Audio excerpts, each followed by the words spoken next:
Years ago, a church that I was at, I happened to live next door. My neighbor was actually the guy that invited me to this church. He was an older man. He was a deacon in this particular church. And we became good friends. You know how neighbors are. You're out mowing, you have conversations, talk about the Lord a lot. Well, some point into a year or two there, after starting to go to this church, our pastor made a decision that he had every biblical right to make. Didn't violate any biblical principles whatsoever.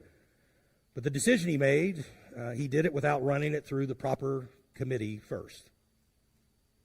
Now, that particular church had become very structured around committees. And I'm sure those committees were developed to take some pressure off the pastor and to hold accountability and all those things, which I'm all for accountability. But when the pastor did this certain thing without running it through the proper committee, my neighbor was very frustrated. When I tried to point out, so we had this long conversation out between our houses, I can still remember it as though it was yesterday. And I just was trying to explain to him, Bob, you realize this really isn't a big deal. And he didn't violate anything biblical like you're trying to make it out with. And then he said something that stuck with me.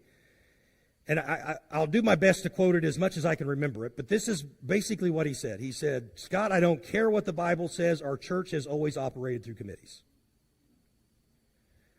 And you want to know what the big deal was? What he was so angry about? The pastor made a decision to replace a light fixture that was broken in the men's restroom on a Friday before service because it was the only light in the men's restroom. But he didn't take all the time to run it through the proper channels to get it approved.